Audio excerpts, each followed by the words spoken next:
I'm not sure what happened. The camera just checked out. But by that time, I had just started throwing up profusely. I had started. I actually peed myself. Um, Twice. And I remember my son trying to talk, and I would talk to me, and I was just so out of it, and I just felt so terrible, and I was just so out of it. So we walk in. I don't remember the walk into the hospital. I walk into the hospital, and I ended up. They're like, what are you here for? And I think I like ran ahead of my family, like, and they're just like asking me, what are you here for at the counter? And I'm trying to tell them. Next thing you know, I like blacked out. They said I passed out on the counter. Next thing I came to, they're rushing me down the hall in the wheelchair, and all I heard was like, crisis. And I went out. I have a few memories of me coming to, like, people pulling at my clothes, me hurling in this bag, hurling over the bed, like, just tears. It was just, I was knocked out for about 2 days. 2 days straight. I was down. Like, there wasn't, like, if I came to, I was back down. Like, it was just that, I was just how rough, you know, the pills that I took, it was my body reacting to it. And finally, when I came to, I was sitting in a room with a nurse or whatever she was, and she finally sat up. She's like, "You're awake," and I'm like, "Yeah," like, and I'm like, what is going on? I'm looking around like, where am I at? Like, what is going on? I got stuff on me, and um, she's like, "You're okay." She explained where you are. She's like, right now we're on a one-on-one. They call it a one-on-one. Basically, anyone that comes in with a suicide attempt or suicidal, with suicidal things like that, they have to be in a one-on-one, which basically they watch you like a hawk. You can't do nothing. They sitting there watching you, watching them. They don't leave you alone, which I understand completely. And then after that, I was finally moved up to a floor. I was actually on the tox floor because from the pills that I took, and with the alcohol, like, my body was severely going through some things, and they were trying to stabilize, like, all of my systems. So I spent 3 days up there. So I was at the hospital for about 3-4 days, like the regular hospital. Um, uh Trying to get me right. They were trying to get my levels back right. They were like, we can't send you over. I had to do a telehealth visit at that time before this quarantine stuff. And I remember the doctor talking to me, the psychologist, and just asking me questions. And I did most of it. I was just crying and just losing my marbles. I didn't know what was going on at that point. I didn't know what was going to happen. I just wanted to see my son, and I wasn't even allowed to see my family. So they take me to this room, and and it's considered a safety room.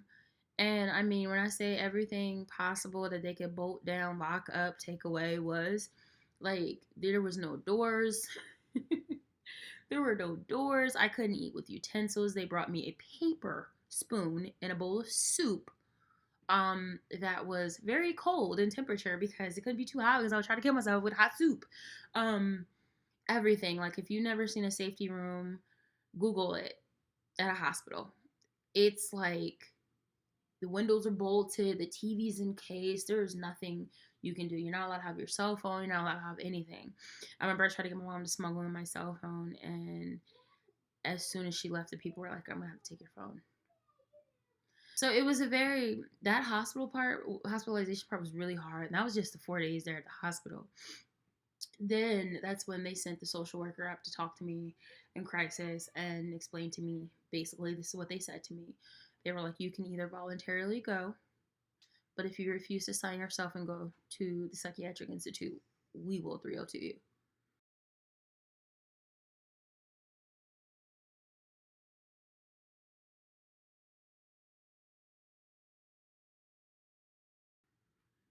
So I had no choice. If I didn't voluntarily go, I was still going, but it would have been under a 302, which could cause me to lose my job, which could cause all kinds of problems. So I signed it. I said, I need to go. I need to be there.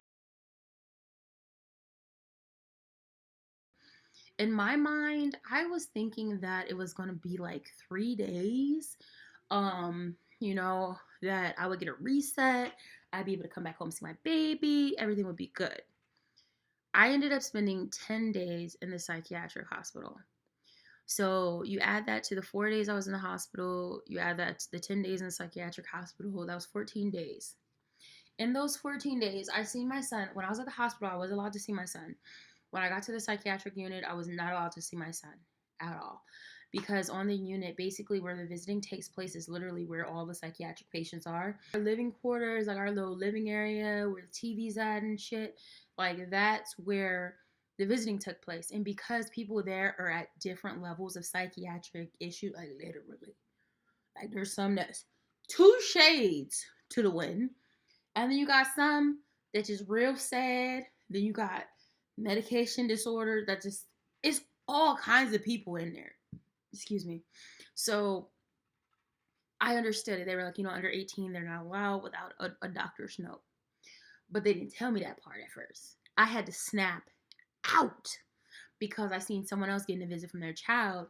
And I went to my psychologist and I was like, boom, boom, boom. I said, you told me couldn't no kids come here under 18, and I seen a man out there visiting his baby and his family. So tell me what's going on. And they basically what they told me was that they didn't feel that me seeing my son would be beneficial.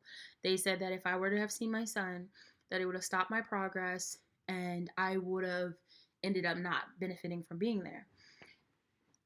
I can say at this point that quite possibly could have been very true. That probably was a very true statement because I definitely would have been focused on him because the way that me and him had left, it was very hard. Like Eli was reacting to the stress of everything and he just was like throwing up and crying, and they just like kind of ripped me away from him and like wouldn't even let me say a proper goodbye or take care of my son. They just like made me go in the wheelchair,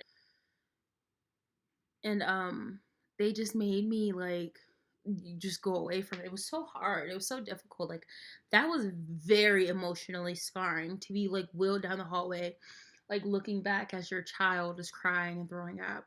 Like it was such a terrible thing. My mom was with him and everything, and I did get to talk to him on the phone every day, but it was really hard. And when I was finally discharged, I was given orders that I wasn't allowed to return to work for another 2 weeks. So I was off work for almost an entire month, maybe a little bit more than that.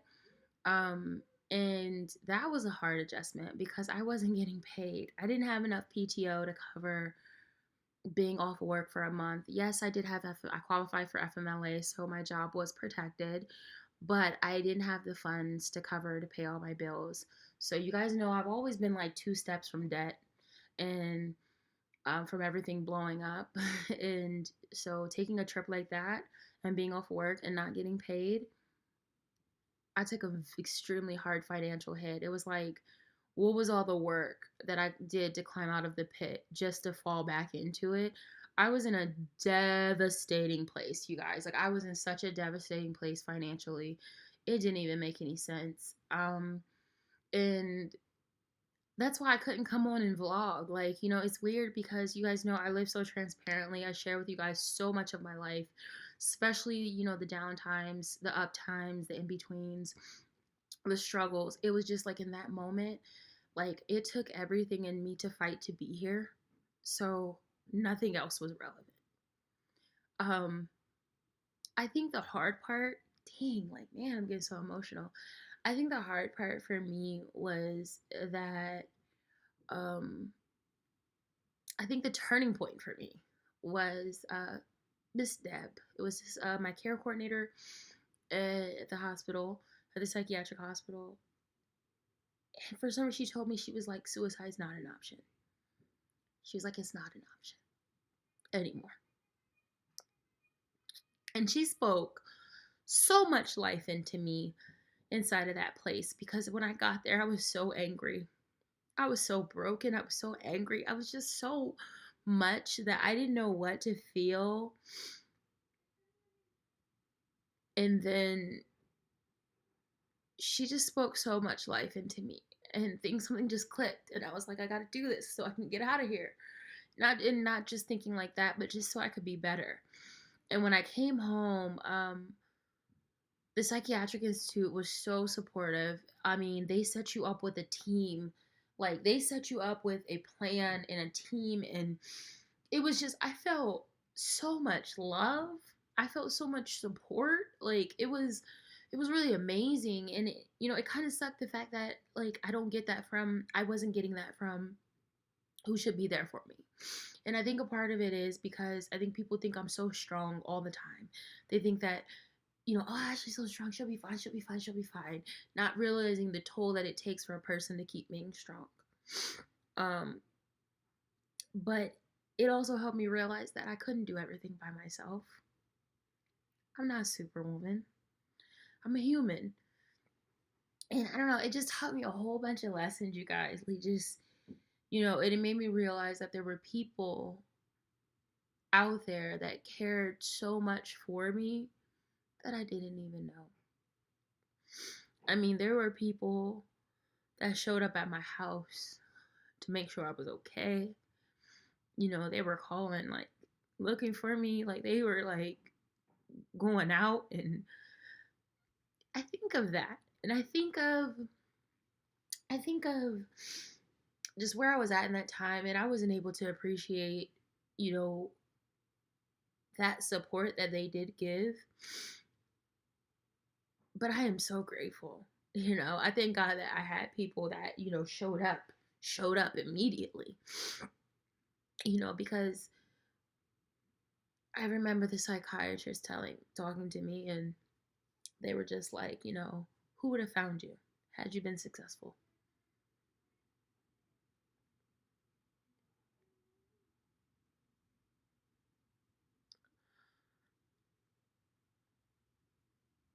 My son would have.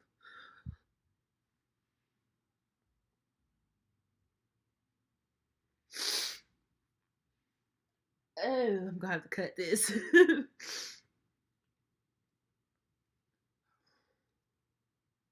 And that,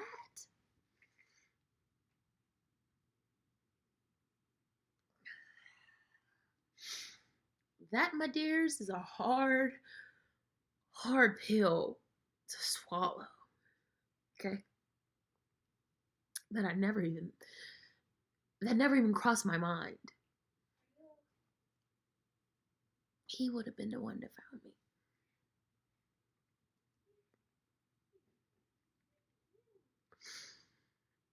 And that tears my soul up to this day, that I could even be in a place that I didn't even realize that would have been an option. I would have broke his little heart.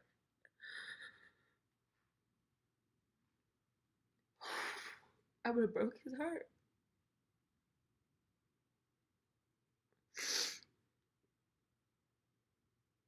I gotta take a break. Whew, that was some heavy stuff, y'all. I'm sorry, I had to take a break. I was getting like super emotional, and I wasn't about to be on here crying because I'm sad. I'm happy. I'm glad to be here. Okay, where do we leave off? Okay, so when I came home from the hospital, I quit going to my therapist I had been seeing for a year. What I was told in there, I got so many answers. I was put on medication again because you guys know I had stopped. I don't know if I let you guys know I had stopped taking the medicine, but I know I told you when I was starting taking it. For those that have been following me for a while, y'all know my journey.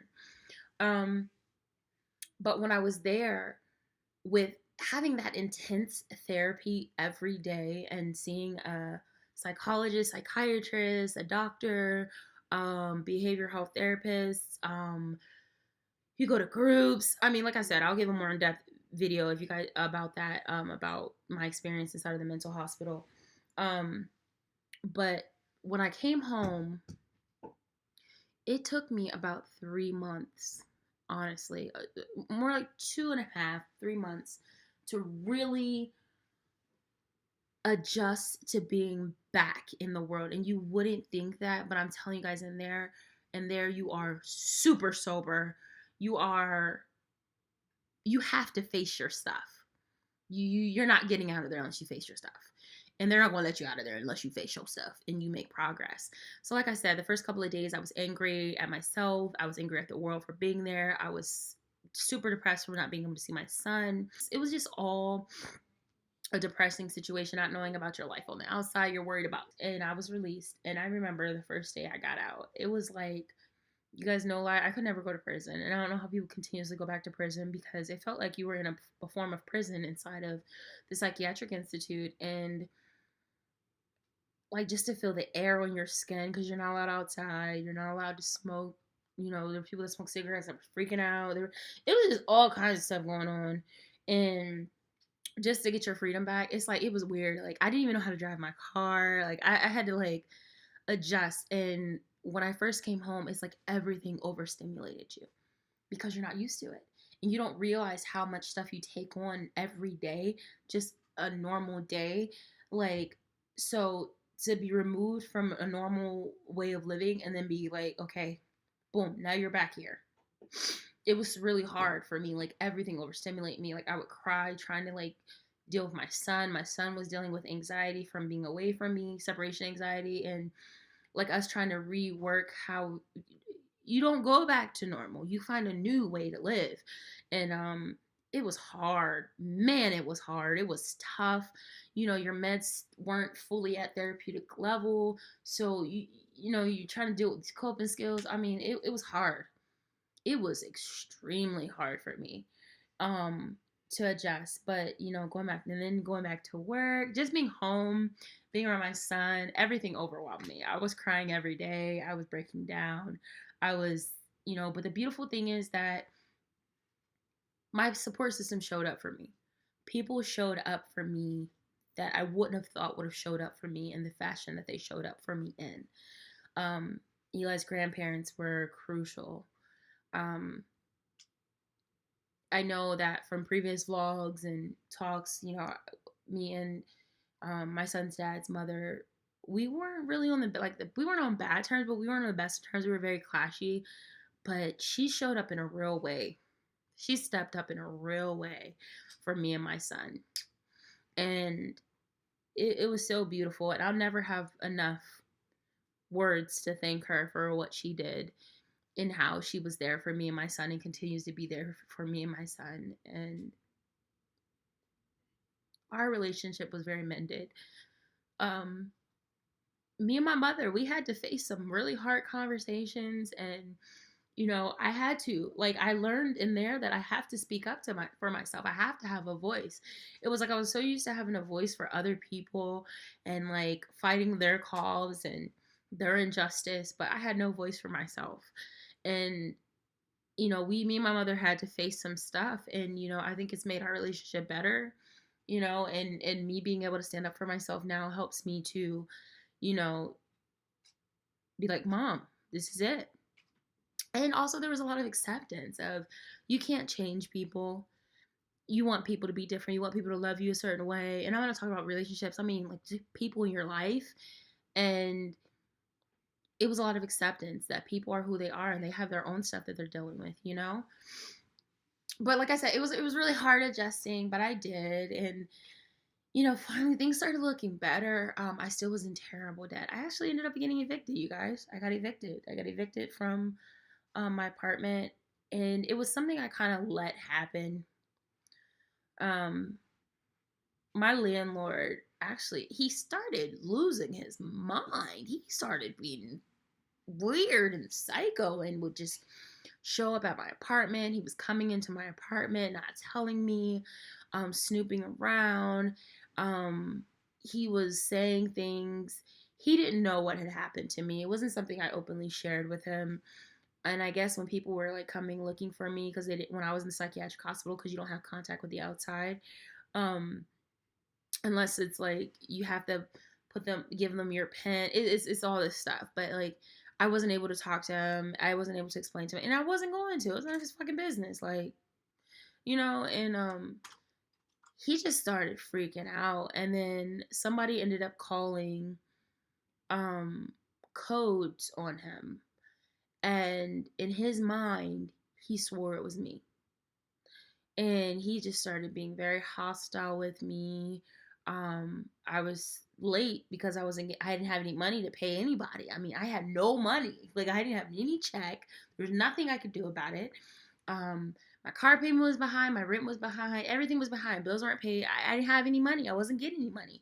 And I had to work for another 2 weeks before I was even getting a check. So I didn't even get a check from coming home from the hospital for like almost 2 months, you know?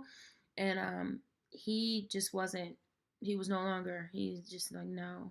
And he would call me and leave these messages, threatening messages. He would call me at work. He was calling my son's daycare. Like, it just got really, really bad. And being in the state of mind that I was in, I was trying not to be like tilted one way or the other. So I just let it fucking happen. I said, I got enough to worry about. So what I ended up doing was I just started saving my money. We went through the court process. We got to court. He was like, the judge was like, well, what do you want me to do? He started telling this whole story. I cried. I literally sat in court and cried the whole time. I couldn't. I told him, I was like, sir, I was like, I literally just got out of the psychiatric hospital a week ago. I'm trying, I've been trying to work with him. I call him, I leave notes, I talk to him. I don't understand. Like, and then now we're here. And so the judge was asking, I was like, what do you want to be done? He told him, I don't want to see her out on the street. I care about her son. She's been living here for going on 6 years. And so the judge was like, well, what do you want me to do? Literally, the judge was like, well, what do you want to happen? And he wouldn't say. And I was crying. So he was just like, what the? It was just like crazy. So then he was just like, we'll start here. And I was like, sir, I said, we can start here, but I'm not going to have the money to pay him in 10 days. I'm just not. Like, I'm being honest. I don't get paid. I'm not going to have it. And he's like, well, we'll start here and we'll figure it out and we'll see. My landlord's wife has never liked me for whatever reason. And she really pushed the whole eviction process. I asked him when we left court that day, he stopped me outside and he was like, Ashley, just give me what you can. We'll figure it out. Don't cry. Stop crying. So I was doing that. And then next thing I know, I had another paper show up back in court. And her name, his wife's name, was the filer of everything. And I didn't even fight it. I was like, you know what, it is what it is. I immediately started looking for places to live. My family was helping me look for places to live. I actually got approved for a brand new apartment, a 2-bedroom, in a nice neighborhood. I was super excited. Things were finally looking up.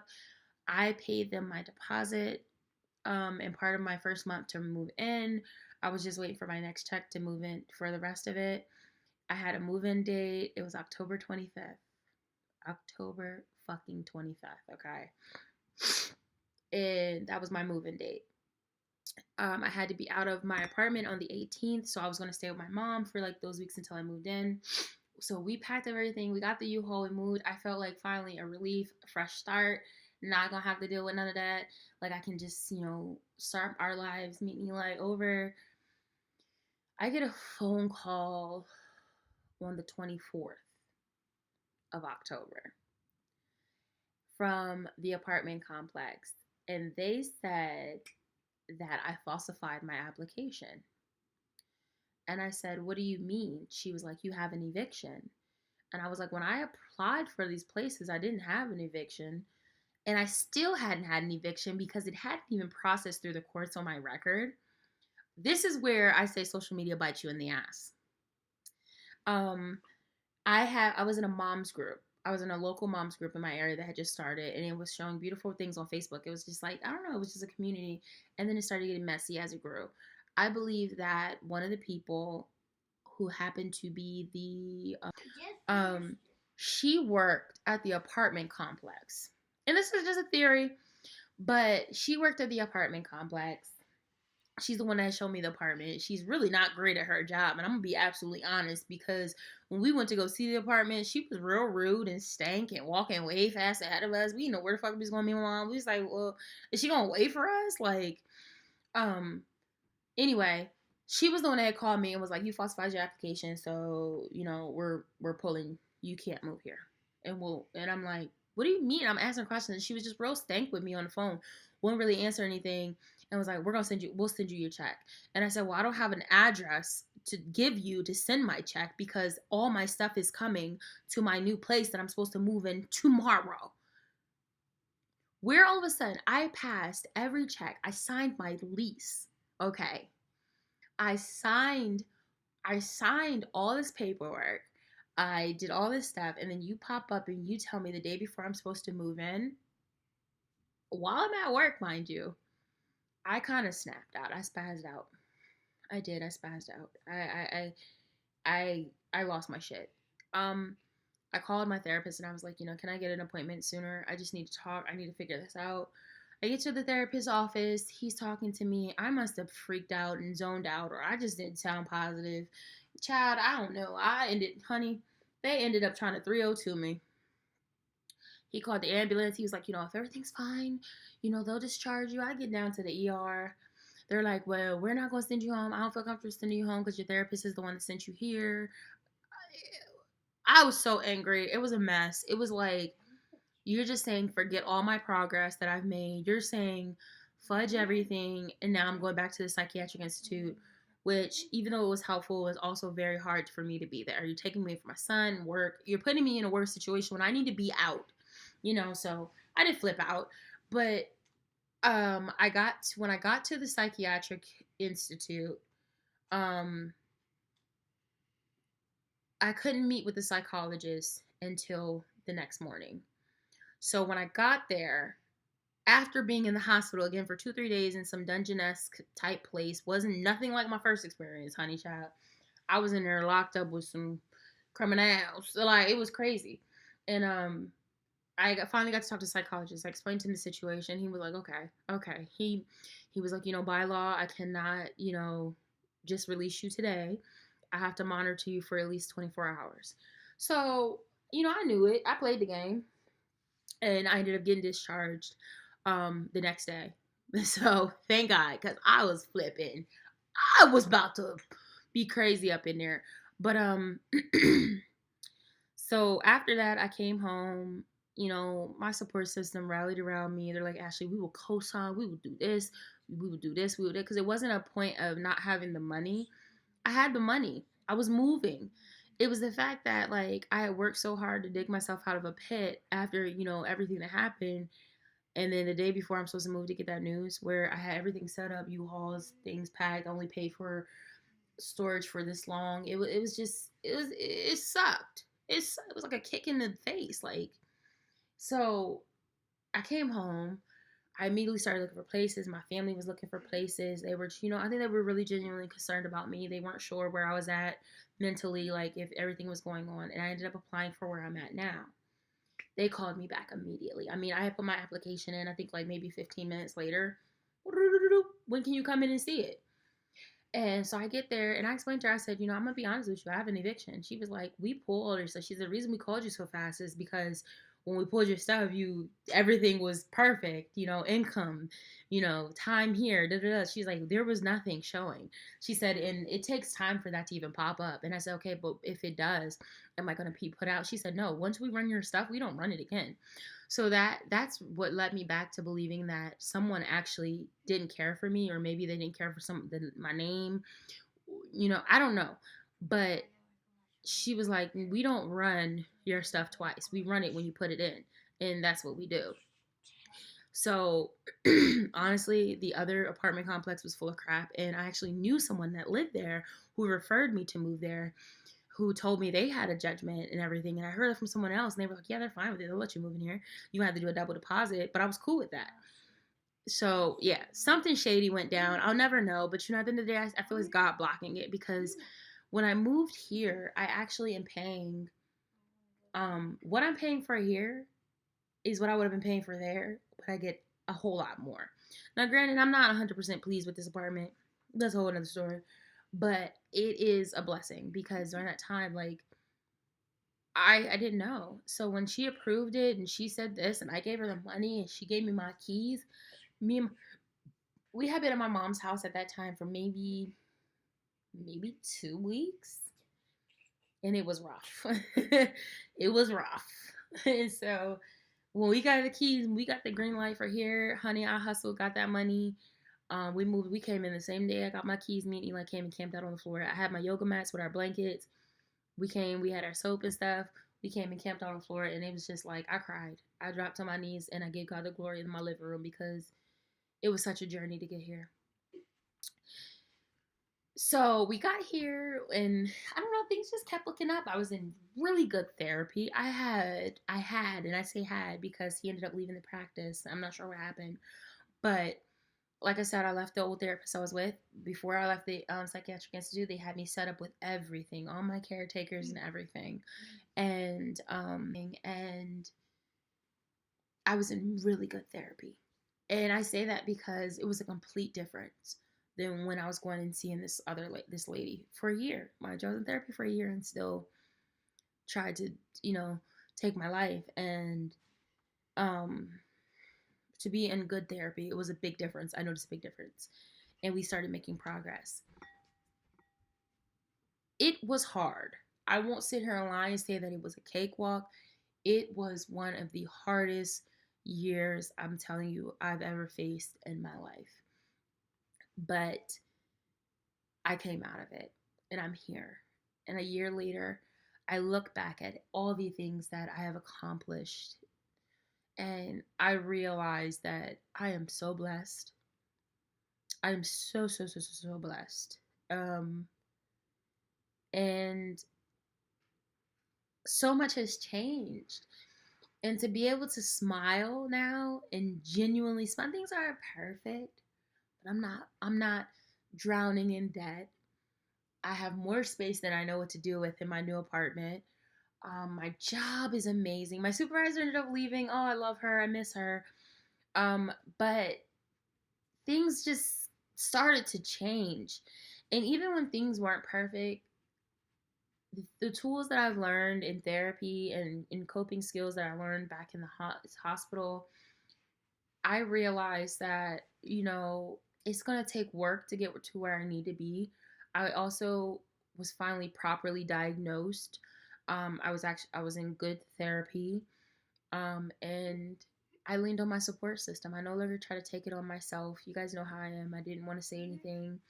I speak up now if I need help, if I just need someone to talk to. I don't isolate myself like that as much. If I'm feeling in those moods, I go and I'm around people. So I'm doing the work. Oh my God, I just went to sleep. But I'm doing the work, and that has been a tremendous change. So a year later, here I am. I'm working a job that I love doing. I could use some more money. I'm living in a home that I enjoy. That's mine. That I have no roommates. It's me and Eli's.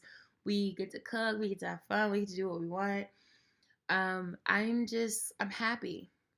I don't think I've reached the point where it's like full on joy yet. I'm still working on a lot. And with losing my therapist, um, I just see, at first I was down about it, but at this time I see it as, okay, God, what would you have next for me? Well, what's next? Where do I go next on this journey? And I don't know, but I guess I did this video to share with you guys where I've been, what's been going on, and also to give hope to those people that maybe stumble upon this, that have encountered, that are going through mental health issues.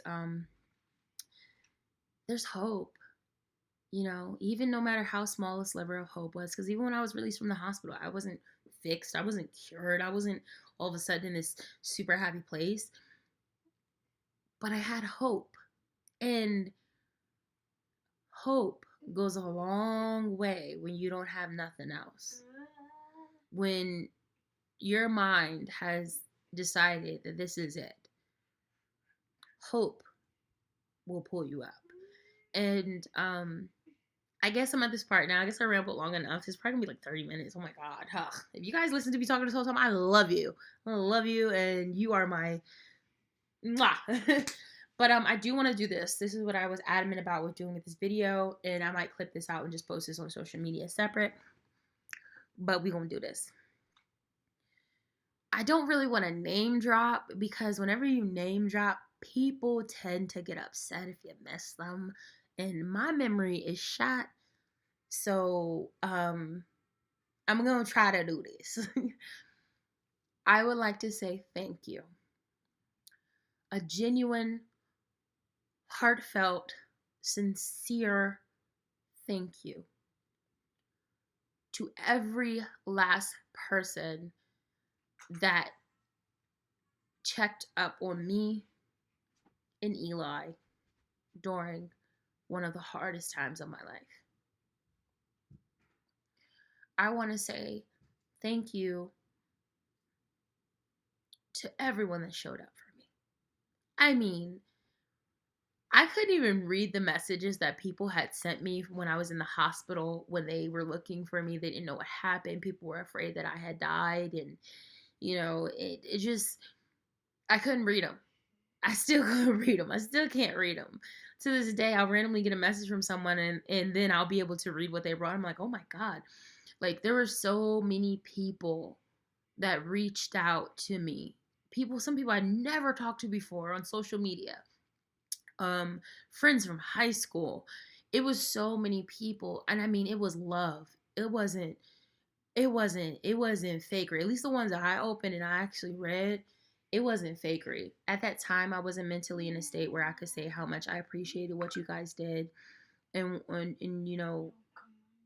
give proper thank yous because I went from a shameful place to a sad place to I was all over the place. But I just want to say thank you to each and every one of you that sent a message, that reached out to my family, that encouraged me when I came home. Words can express the love that exuded from you guys. And it was beautiful because when you're in a dark place and you don't realize that how people that love you, like, and you don't realize how many people care about you, and you don't realize how many people's lives that your life impacts in some way or another, it was like, oh my gosh, like, you don't know. And in saying that, I think it's important. What I learned is it's important to say your I love yous and to say your thank yous and to say your I appreciate you and to share your love while people are here, while they're in a state that's not crisis, because people need it. I don't know. Had I had that support openly given before doing what I did, I don't know if it would have changed anything, but I think it would have. I honestly strongly believe it would have because it would have felt amazing to know that people loved and cared for me. And, in some people's cases, it was there. I just wasn't too dark of a place to see it. But I genuinely say, I do genuinely appreciate you guys from the bottom, top, middle, all of me. Um, I say thank you because you showed me love when I needed love terribly. You showed me compassion when I needed it desperately. You were there for me and you were there for my son um, when I couldn't be there for myself or him. And that will always mean so much to me. Um, I want to say thank you so much to my mother and my father, my brother, Eli's grandma, Mrs. D, her family, my friends, Giovanna for being the first responder in all of your pregnancy uh, uh, stuff. Jan Cal, I hope I said your name right. Um, for I didn't know. I didn't find this out until a couple of days ago when she reached out to me and she told me that she had left work and her friend, someone I hadn't even spoke to, they came looking for me. They came, they left work and they came to see what, and stuff like that. Like when you encounter beautiful spirits like that, Eli, please not be in the camera right now. When you encounter people like that, she didn't have to do that. To the people that were willing to help my mom with my son, to it was just like, wow, like where did y'all come from, and why you want to help me? It was so beautiful, and I'm just so grateful. It's like you don't know who's a part of your tribe until you know who's a part of your tribe. And I found out that I had a tribe that I didn't even know was there. And I just want to say thank you guys from the bottom of my heart.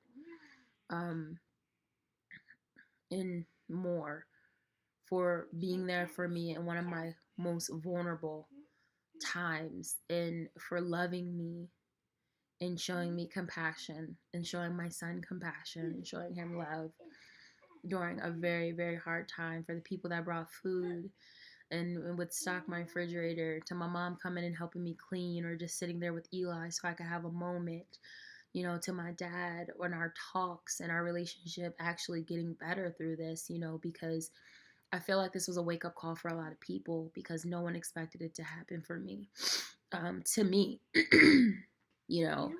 And so I check on your strong friends. Check on your friends that are always smiling and laughing. Make sure they really cool. But I just want to say thank you to everyone, because without you guys, I couldn't be where I'm at today. And I'm so grateful for you. I really, truly am. And I know I talk my stuff and I rah rah and I, that's the Libra in me. But I am a softie, and I'll never forget those people that showed up and showed out, and that were there in the trenches with me in the hard parts where I wanted to give up, because they don't just go away. When I came home, I had moments where I was like, I can't do this.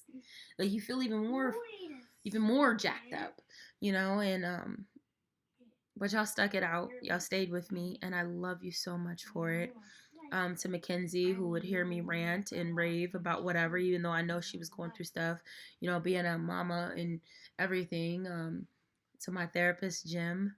Oh gosh, I'm gonna miss you, Jim. But I appreciate you so much, and I pray that everything is well in your life. And thank you for always supporting me and helping me work through my issues and get to a happier me. For my whole mental health team, amazing, amazing. They were amazing. Um, to my doctors, to my family, to everyone, anyone that was there for me during that time and continues to be there, I love you and I appreciate you and I thank you so much. This was a long one, y'all. This was a long one, and I promise I chopped it up as much as I could to get it across. But again, I'm gonna have more mental health videos on my channel, talking about it. Even though I am in actually a really, really better place. I'm actually not on medication, but I'll explain all of that stuff again, um, in other videos, because this one's long enough. But thank you guys for always being there for me. Thank you, thank you, thank you, thank you, thank you. I love you. Thank you for checking in on me. Thank you for watching. Thank you for supporting. Thank you for those that share the video. Thank you for those that watch it. Thank you for those that like it. Thank you for those that comment. Thank you for being a part of our tribe. And me and Eli are going to be bringing y'all some. We're going to bring y'all some. I got a lot of rant videos. I got a lot of let's talk video things in mind. I'm trying to get back into vlogging. Ooh, Chad, it's hard. But right now being quarantined, I mean, I do return back to work soon, so I don't know. But again, thank you for watching. Thank you for tuning in. I love you guys, and hopefully this helped you guys get to know kind of what was going on with me and where I'm at. Any questions you have whatsoever, drop a comment below. Inbox me, hit me up on social media. If you want to talk, we can talk. Any questions you have, I'm an open book, y'all. But again, thank you for watching and tuning in. I appreciate you guys, and I hope you guys are staying safe in this coronavirus pandemic. And I pray none of y'all get it. I pray my family don't get it, and we keep ourselves healthy, and we make it through. As always, thank you for watching, and I'll see you guys in the next video. Bye.